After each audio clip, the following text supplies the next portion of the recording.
Perfect. So, I just really quickly want to let you guys know we had decided to do an event today called Good Old Fashioned Christian Guilt, because Michelle and I both come from the Christian background.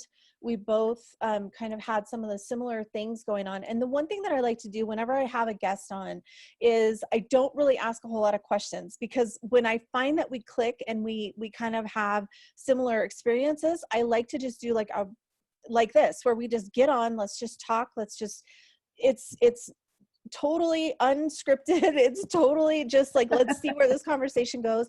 But we did both talk about that we wanted to talk about the good old fashioned Christian guilt. And I think it's a really perfect timing to do this, because there's so much changing in 2020. Like, that's the one thing that I know for sure. So there's so many things going on. There's so many changes coming. I feel like everything that we know structurally, right? So like governments, churches, schooling, like all of those kind of things are going to be shaken up this year. Absolutely. I think we're already seeing that. People don't trust our government. People are starting to back away from religion. People are really starting to look outside their field or their range of vision, because I think with social media and the way that our media is going, people are finally starting to ask the real questions. Right. So whether or not it's presented as truth or it's someone presenting a theory or an option, people are listening finally, and they're kind of opening their mind to it. The only thing really holding them back is years and years of being told that this kind of stuff was bad. Right. So even though they're drawn to it, in their heart, they're like, but what am I opening myself up to? Right. And that's hard. That's really hard, even for like in the beginning too. And finally in meditation, I was just like, okay, I'm just going to call God forward every time I sit down and do this, so I know he's with me. Mm-hmm. And I don't think I ever felt a sense of peace like I did at that moment. And that's the way I've been doing it ever since. And that's actually perfect. I actually teach my clients, and it's kind of jokingly, we say PPP. So we pray for protection before you practice. And all that is I always, always, always start with, and the way I do it, like everybody's different, right? But for me, it's okay, Father God, I'm asking Jesus and the angels to surround me in divine protection, divine sacred space. Like, depending on where I'm at for the day, what I'm looking for, what we're doing, like, especially if it's a group, I always ask for divine sacred space so that we can talk about things in a safe, protected way. And when I say that, I know a lot of people think protection and they immediately are like, oh, you're trying to fear. It's not about fear. It's about intention. So it's about setting the intention that you're only connecting to the highest and best divine light. That's it. And so it's really interesting to me. And I kind of want to back up a little bit, just because I kind of have some questions that I wanted to go through when we got on this. So you guys, Absolutely. I think I just realized I didn't even introduce. So my name is Jennifer. My website's jenniferlonnberg.com. Some of you already know me as the Christian Psychic. My Facebook page is Jennifer Lonnberg Embodied Grace, because that's my program, my book, everything comes around embodied grace. And I have Michelle Stephenson on with me today, because we were talking about the good old-fashioned Christian guilt that comes with being Christian and psychic, right? Because there's so many of us that have these gifts, and if we haven't been raised in a church that taught prophetic gifts, or that taught gifts of healing, or had any kind of reference for those, which I didn't. I was in small town churches, very like strict kind of, not super strict, but strict kind of religion.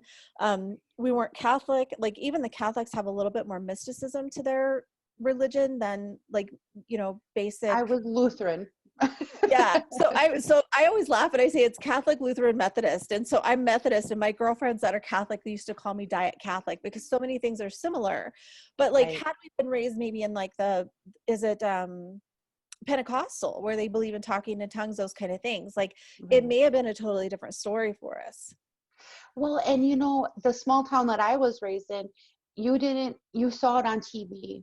And when you saw it on TV, it was a joke, or it was like something bad or something dark.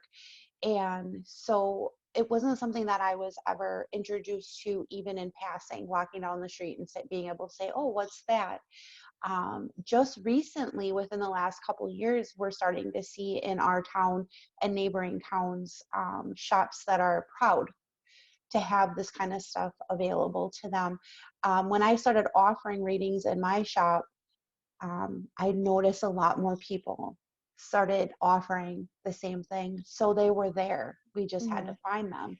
It's But so many people were afraid to open their heart. And then they're like, I suppose if one person's willing to do it, now you have a team. You're mhm. not alone. So, and it was something I kept being called to. And I thought, oh, I'm in this small town. If this person takes it wrong or this person takes it wrong, I could make some enemies. And then one day I just printed the sign and put it in my window. Mhm. And I never look back. I Yeah. still do it in my store. I offer it on Facebook. I offer it in my store. And it's something that people come to me and the first thing they say to me is, just so you know, I'm Christian. And I'm like, and just so you know, so am I. Right. Let's talk. Right. And it opens a place in your heart for love. I mean, that's why the name of my page is We Are Love. It opens this place in your heart for love because you're starting to attract these people that come in. Not only are they damaged like you are, and I call it damage when you're suppressed for as long as you are, um, but you can get it out together and you can open that heart space and make room for love and for acceptance and for teaching. So I think it's an amazing thing when people realize that. I always say, when people ask me, I always say, I'm just a Genesis Christian. I'm not a Revelations Christian. So that's the difference between me and you at this point. But let's talk and let's figure out what that means.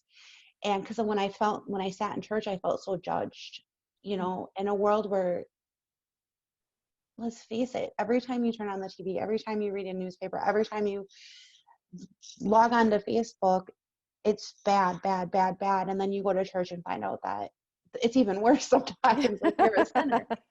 So I really look at the Genesis part of it, and I'm learning that, and I'll keep going from there. Yeah.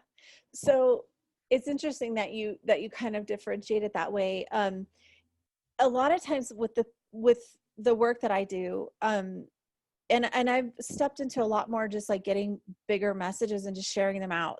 So like even on my Patreon channel, the messages that I get there are just a little bit beyond even what to be honest, this last year has been even beyond what I'm comfortable with, but it's so overpowering love that you can't deny it. You know what I mean? And so like when last year I did a channeled session with the Marys, it was Mother Mary and Mary Magdalene came to me, and it was the most powerful, most amazing thing ever.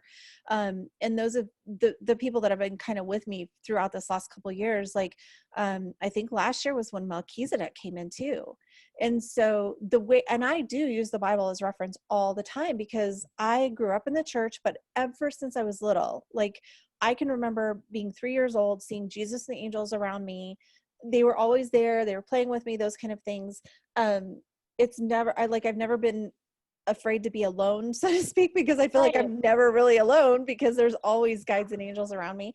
And so, it's just interesting because I do feel like there's truth in the Bible, but it also changes, right? Because we talk about like the word being, it's living and breathing, right? So it's going to mean something different to you. So if you read Genesis now versus when you read it 15 years ago, it's going to have a totally different meaning. And that's because Exactly. we're meant to evolve. We're meant to have this ascension. People call it ascension, or awakening, or whatever you want to call it. But I think it's just bringing us deeper into divine truth, right? And if love is what you're looking for, like I always say this too, if people are truly honestly looking for divine truth and love, they'll run across Jesus whether they're Christian or not. It's just going to happen. Like they're going to find him as a guide, or they're going to find him and call him an ascended master, or whatever they want to call him, but they will run into him at some point. He's going to be there. Right. There's like a thing on Facebook that came up, and it said, the more I tried to pull away from God, the closer he became. So like when I was like, okay, I don't believe anymore. Like I Mhm. went through that point in my life where I kind of gave up believing because I couldn't find that balance between loving God and looking down on others. Like Mhm. I couldn't find that balance. And there was so many people in my life that my religion at that point, the way I understood it, now it's not a religion just problem as much as it's an understanding problem as well. So Mhm. the way I understood it, I wasn't supposed to love these people or be around these people. And so I backed away from the church. And it seemed like the minute I took a step back from the church and decided not to be a part of it is when God's like, now I'm here. Now Right. we're going to do the work together because I'm not going to give up on you. And the more I tried to pull away from him, the more I kept finding him in everything I read and everything that I did and everything that I watched. He was there. And I'm like, okay, all right, now I have to find the balance in believing in God, but also believing that the things I'm hearing and the things that I'm feeling and the things that I'm seeing are real. Mhm. So it was just always working on that balance. And I'm still working on that balance. I'm never done working. But now that I've found this peace in knowing that when I call him in, he's here, I've been able to expand my work in a comfortable, safe environment. But boy, you go through these challenges trying to figure out how to find that balance. And I think it's meant to be that way because I think, Called growth, right? yes, and in growth. And that's why I always say when I grow, it hurts a lot. Like when I'm learning, it hurts. But then I will go back to remembering like the first time the sun hit the earth, how that must have felt. Or the first time the fish got to go in the water, like how they must have felt. Like I'll bring myself back to the beginning and remember all the firsts. And I'm like, and that's where I want to be. I want to be in awe. I don't want That's to be scared. yeah. I love that, being in awe of it. So Yeah. a couple things that you said kind of did like a little ping for me, because that's one thing that I just did the overview for 2020 for the entire year. And it was so interesting to me because for the last few months we've been hearing from my guides, like getting your head and your heart in congruency, tying it in through your throat so that you can speak and take actions on truth, those kind of things. So it's like this, what are they calling it? Hearts, centered heart space is what I think is the term that they gave me. But they're talking about 2020 is all about seeing clearly, and it's all about transformation. And I think one thing that people forget is that transformation is kind of painful. So Yeah. yeah, so when you're going through this awakening, it can be hard. I'm very lucky in that I've never gone through that phase of feeling like I couldn't go to church. Or I mean, there was a time I kind of, honestly, I got bored with it. But there's so many different factors that go into it: the pastor, the community, the activities that they do, the beliefs that they have. Because I was looking at this here just recently. I can't believe how many different denominations of Christian churches there are. There's yes. So that's just telling you right there, nobody can agree. It's not about what's truth. It's about everybody getting their own ego in the way and what's right and what isn't. And it's all based on their own opinion. Right. So, and I think some Ego is of a big those one. opinions are going to come to light in 2020, I think. And I think ego is a big one, even that I still struggle with, is when people question me and I'm like, and then I sit in it and I'm thinking, wait a minute, they're allowed to question me. I question myself every day. So Mm-hmm. I have to learn that somebody else's journey is always going to be different than mine. And if Mm-hmm. I try to put them on mine, I am cutting off their learning. Mm-hmm. So if someone is challenging me and I don't have an answer for them, I have to learn to be like, maybe that's yours to figure out and not mine, Mm-hmm. and kind of remove myself from it instead of trying to teach them something I've learned, because maybe that was just a lesson for me and they have to learn that lesson differently, because God works with us as individuals. He Right. doesn't lump us in a group. So I'm really working with ego right now, and allowing people to um, maybe learn differently than I am, Well, but and being there that's as their guide, right. being there when they want to come to me and say, okay, and instead of saying, I told you, being like, Right. okay, so what lesson did you learn from that? And, what did you implement after that in your routine, and being open to the fact that we're all human as well. Right. So I don't want to get distracted, but I am seeing people that are actually liking it. So they're reacting, but I don't see any comments yet. So I'll keep watching for that. If you see me kind of looking off, that's what I'm doing. So going back to how it is so individual, it's really interesting that you say that about the ego, because I did a video, this was, oh gosh, a couple of years ago on YouTube. And I've kind of gotten away from YouTube a little bit just because you can't monitor where they're sending people to next. Right. Right. So like I watched a video of my own one day, and then what came up next, I was like horrified. I'm like, I don't want people that are there listening to my message getting sent something like that. So that's when I switched over to Patreon. And I didn't even know what Patreon was. My guides were like, and I was like, what word is this? I've never even heard this before. And so then I ended up finding the Patreon channel, which is why I started that. And a lot of it is because you can't control the algorithms on YouTube. And I don't want people who are, especially like, so I kind of work with both. I work with new Christians who kind of don't really understand. And then I also work with like Christians who are new to gifts, because there's so much uncertainty in both of those places. And what's interesting for me, talking about when you're talking about the ego, it's such a sting when you get judged for that, because people don't even know who you are. They don't know what your fruits of your labor, like they don't know who you are or what you're doing, but they hear, like for me, especially Christian psychic, that was so scary. When my guides told me to use that, it was so scary.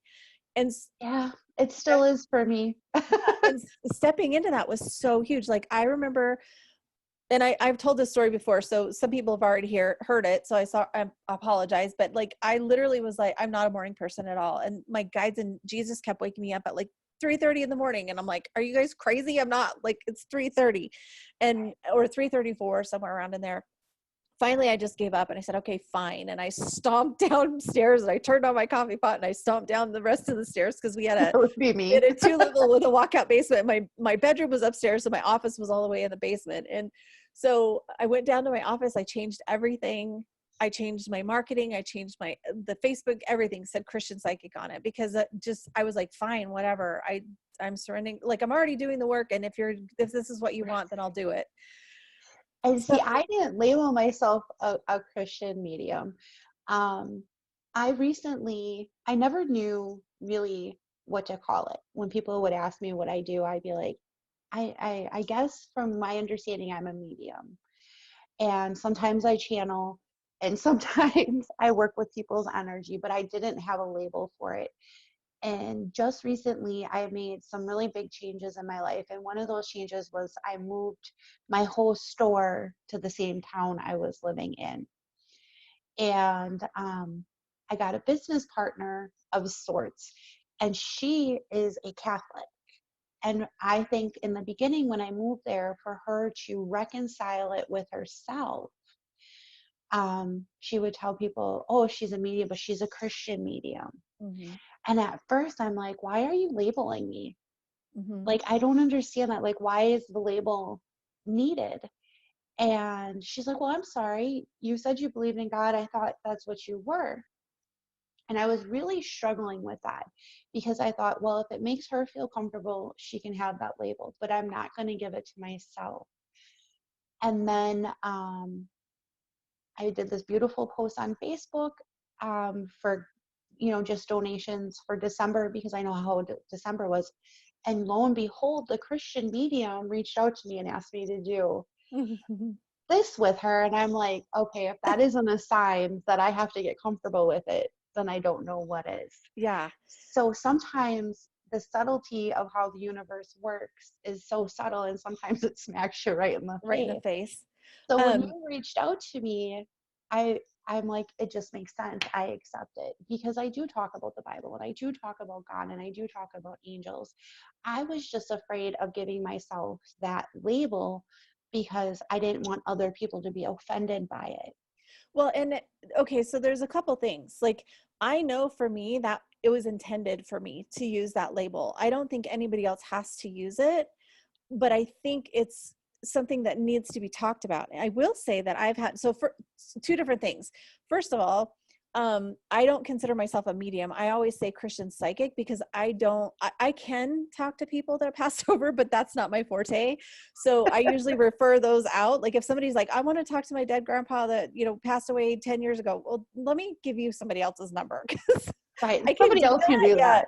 I can do that, but it's not like, I kind of laugh and say we can all play baseball. I'm definitely not first base pitcher when it comes to mediumship. Like I should be an outfield for that.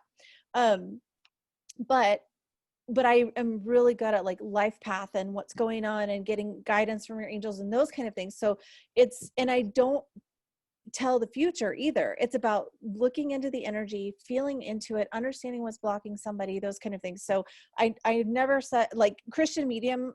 I understand that. And I have a couple friends that are mediums as well. But I always I want to differentiate the two, I think, because mediumship to me is you can talk to dead people. That's, yes, There's I so much agree. more to it too, but then that's why I use the Christian psychic label, Psychic. but also because and when I did this, I was talking to my guides in Jesus and I'm like, this is going to ruffle feathers, and he's like, that's exactly why you're doing it. And See, that's what I was afraid of too. Is that, am I, as the church, we're a very small community. We have right, churches and we have bars. right, So is it going to bring some people in that are going to be like, how dare you call yourself a Christian? yeah, You're doing things in, but then I thought, well, maybe that's why I'm here. Maybe I'm supposed to right, have that conversation with the people. Maybe I'm supposed to open up about who I am and where I'm going. And if they still don't accept it, that's on them, not me. But right. maybe I'm supposed to share my journey. And it's interesting when you say the medium to the psychic part of it. I do a lot of the same things that you do with the life, Mhm. like Yeah, opening and up to their we all do. energy. Yeah. Mhm. But lately, I just have a massive amount of people that want to come through. And so I'm learning how to do that without it draining me Mhm. completely. So the media, I'm working with all areas. That's why I don't like to label myself, because I'm growing. I'm And evolving. it's always yeah, it's always forward movement, and it's always learning something new, and it's I mean, that's just part of the process here, right? Is being on the planet to experience different things and learning how to work with it. I've also had both. I've had people say, I can't believe that you are saying that you're Christian. And I've had other people say, I would work with you, but you're Christian, and they don't want any part of it. So I've had both. I've never Um, had anybody say that to me. I did have someone come in recently and they were distraught. They were completely distraught. And I was working with them on more of my store level essential oils and CBD oil. But when I could see that their heart space was just overflowing with all this, I said to her, I said, just so you know, I said, I also work with oracle cards and tarot, and I said also in energy, and I would really love, for free, you don't have to pay me anything, I would really love for you to come in so we can move some of this energy through for you to make room for you to see a bright side of whatever situation you're going through. And she goes, I'm Christian, and I don't. She goes, that makes me really nervous. And she got up and she left. And then I thought, what did I do? Like, maybe I shouldn't have but then I thought, well, I planted a seed. Whatever she right. does with that seed is up to her. Um, but at first I thought, well, did I overstep boundaries? But we're kind of put on earth to overstep boundaries that other people set for us. So if nothing else, she knows she can come and talk to me. And if Right. she comes in and says, I'm not comfortable with what you do, then we can just sit down and talk. Any way you look at it, you're going to share energy and we're going to transfer energy. It's just a normal human thing. And people don't understand how normal it is for us to do what we do. Mm-hmm. It's a normal thing. Right. And especially for when you're just born with it, it just happens, right? So the Yeah. one thing that I do always teach, and I'm very strategic and strict on it, is boundaries. Simply because the one thing that I would always say is never to offer without asking first. So I always ask for guidance first of if it's in their best interest, because you don't want to derail somebody from their path by getting scared, but you also want to make sure that you're stepping into what you're being asked to do when it's time. So it's kind of a fine line there. And I don't ever give a message to anybody unless they're asking for it. Even if I know it, even if it's straight in their face, like I can see exactly what they need to do. But I think that's because the way that I teach, that's how I teach. Instead of giving you the answer, I help you find the answer within yourself, because it's more powerful when you come to it yourself. Like I have to laugh. I have a couple of my clients and they're like, why didn't you just tell me that? And I'm like, because it wouldn't have been the same. You wouldn't have had the same aha moment. The paradigm shift wouldn't have happened the same way. That happens to me a lot, where they'll come to me and we'll do the reading, and there's a lot that they have to find out on their own, and they'll come and they'll be like, oh, and I'm like, mm-hmm. Mm-hmm. And they're like, you knew that? And I'm like, why did you share? And I'm like, well, because if I would have did it for you. Yeah. And see, this woman I've known for a very long time, it actually really, her reaction to it surprised me. But that is one area that I'm really, really working on, is just because I can do it doesn't mean I should. Yes. So if I'm sitting near somebody and I can feel this great amount of sadness, learning how to set my boundaries with that energy, and waiting for them to come to me rather than me wanting to be drawn to it immediately to fix it, because that's just who I am. If I know that if you're sitting next to me and I can feel that you're sad or you're hurt or you need something, I'm going to want to come to you and try to fix it. And that's part of having to build those boundaries with myself too, so I'm not constantly draining myself. Yeah. And that you do, when you're in this work, you definitely do need very healthy boundaries. And it takes a little bit of practice in the beginning to learn how to set them up so that you're not being drained. So, but it's also fair to say, like, it's also just fair to say, like, are you feeling okay? Is everything okay? Like, that's okay to do, because that's genuine concern for somebody else. Right. And wait for them to feel like they can open up, or if they can't. Yeah, that's one area I'm newer to this, and that's one area that I'm really trying to work on, because it's not healthy for them and it's not healthy for me either to stay generally open to everybody. That was one area when I really first started, I felt like I was being pulled in like a million different directions, and I had to learn to rein that in. Yeah. And so I'm working on well, that. and the thing is too, is if this already happened and you hadn't worked on your own boundaries yet, that was intended to happen, right? We have to also be in that space. Did you learn something? Did she learn something? Maybe you both did. Like, we have to also give ourselves grace, right? Which is kind of where embodied grace comes in. So that's when I started meditating, I had a hard time with it. And then I read in a book somewhere, this was a long time ago, that I said, just pray. Mm-hmm. Just pray. You were taught how to do that as a child. If you can't meditate, just pray. And so I always start there when I'm having a difficult time. I pray. And then once I get comfortable and I get, I can feel the angels, I can feel God around me. And then I'm like, okay, now I'm going to meditate it out.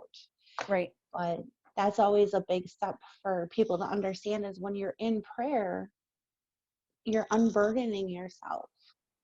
You're giving it, you're surrendering it. And that's all we're ever talking about, right? Right. What's really interesting about that is I always talk about how prayer is asking or talking, and meditation is listening. Yeah. Mm-hmm. And I think sometimes we have to get it out, and then we're ready. Right. But when everything's in here and you can't figure it out, pray. Yeah. Talk it out. Well, and it's so funny too, because a lot of people get hung up on the word meditation. But what's so funny, and I don't know if it's just because I was predominantly Methodist church, was where I grew up, was in the Methodist church, but I was actually baptized Southern Baptist, because there was a period of time that we went to the Baptist when my mom and dad split and we moved to the big city, which was not a big city at all, but when we moved there, we went to the Southern Baptist church because we knew some people that went there, and it was a great church too. So I'm Methodist technically, but baptized Southern Baptist. So which I think is even more perfect, because it's I like, was going to say that's it's perfect. all about loving God, right? It doesn't matter what religion you are. But because of the Methodist Church, we always had the saying that, may the words of my mouth and the meditation of my heart be pleasing in your sight, Lord. You know what I mean? So it's like, to me, meditation never, like, the meditation of your mouth to me is like praying and then listening and having that communion, that conversation with Yeah. God. So it's really Yeah. interesting to me. But I think the one thing that I really like that you're willing to do this was to just come on and openly talk about it, because I feel like that's one thing that we need to do, especially in this Christian um, realm, because there's so many of us who are Christian that are hiding. And I know that's true, because even like, I have people that watch my videos that don't follow me on YouTube, or watch Right. my stuff, but they don't follow me on Facebook. You know what I mean? So like, Right. they don't follow me, but every once in a while I'll get a message and I'm like, you don't even like my page. Like, how did you see that? How Do did you know you what I know mean? that? Yeah. So I think we need to get past the fear of it and start opening, because the other thing that has been well, for the last couple of years, and I don't know if you've heard this as well, but I've been hearing that a lot of people are going to wake up. And to me, that means they're going to start seeing the gifts. They're going to start having experiences.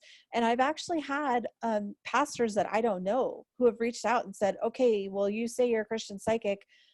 What does that mean? And so in the beginning, it was like a sting, like, oh shit, they're going to kind of bring down the hammer and tell me, you're going to hell kind of thing. I've not had that happen. There's only been a couple people that really kind of tried to do that. And I'm like, you could just feel it was their own insecurity. But I've actually had Right. pastors that have reached out privately and said, look, what does this mean? Because this is an experience I just had, and I'm not sure what to do with it, because it's nothing in the scope of work that they were taught. And that's for me too, learning to deal with it without having somebody there to kind of help me. Now, my mom, very open-minded. I have people I can talk to, but if you don't understand it, Mhm. how do you find the Well, words and for it? And I think people need to understand you can have these abilities or these gifts, and they can be channeled through God. That's like the biggest message I try to give people when they're really afraid of opening, is channel them through him. mhm. I keep hearing for 2020 is like that rebirth and surrendering, and Yes, like huge, huge. becoming so sure of yourself and so sure of your God and your angels and your team that you can surrender it. You're surrendering that outcome. You can Right, wake up in the morning and be like, all right, guys, I'm ready for this. right. And have trust in yourself and in trust in this beautiful family that you've built around you, that it's just going to work out. And if it doesn't, that was meant to be as well. And Yep. surrendering. So when I do the rebirth class with people, or the rebirth and surrender class, they're really shocked, because they're like, rebirth, they get all excited, and I'm like, no, no, no, no. The rebirth is surrendering and living your life without carrying everything on your shoulders, Mhm. opening your heart space and asking your guides to protect it for you, and trusting that they're going to. Mhm. Surrendering. And that's a hard word for people. It really is. It But is really hard, because we want to be in control, right? Because we yes. want to be in control of our. So it's really interesting, because taking control is actually surrendering. Like, that's one of the hardest concepts that I teach, that people are like, what? What? I'm like, if you want to take complete control of your life and have radical responsibility, then you take responsibility for everything in your life, good, bad, ugly, Everything. doesn't matter.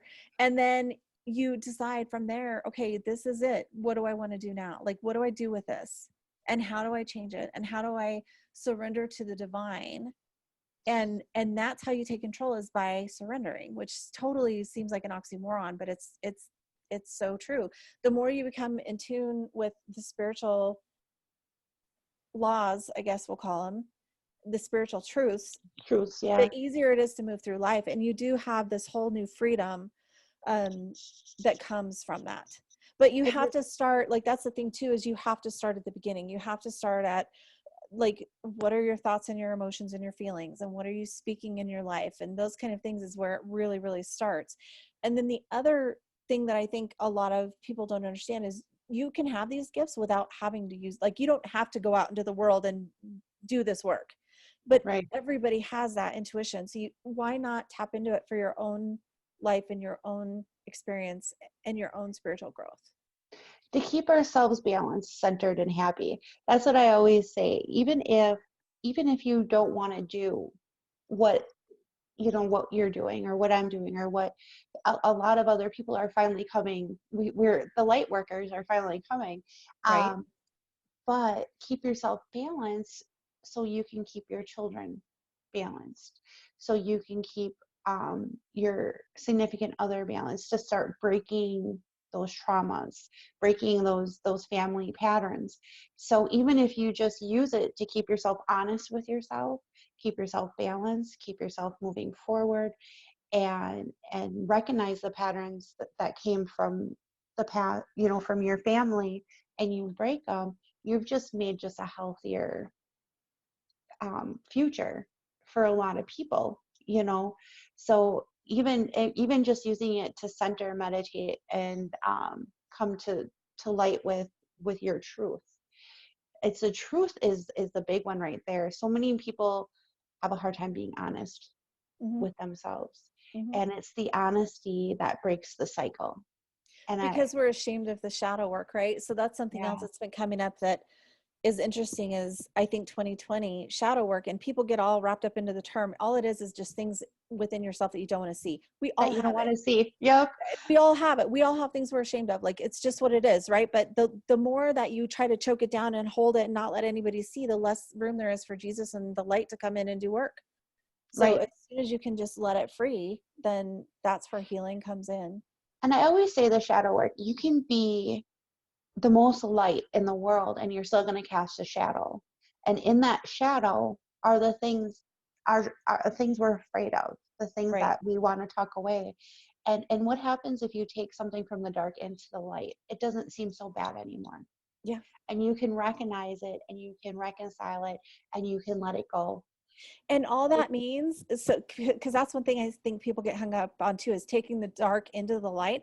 All it means is just actually talking about it. All you've got to Yeah. do, like, there's so many things that we're afraid to admit. And I think a lot of this comes into that Christian guilt, like we're talking about today. We're supposed to be perfect. We're supposed to be good wives. We're supposed to be great moms. We're supposed to be doing all of these things. We're human. We're going to screw up and we're going to be jerks sometimes. And it's okay. Like, as Yes. long as you recognize it, they'd be like, oh my God, you know what? I just did that. And that was not very nice. We're human. It happens. But I think we need to stop. Apologize a lot in my life. Yeah, and we need to stop being so embarrassed to, hello, we all do it. Like, just because, so I think the more we're able to talk about how we're flawed, Right. then the easier it's going to be. I know we're coming on 45 minutes.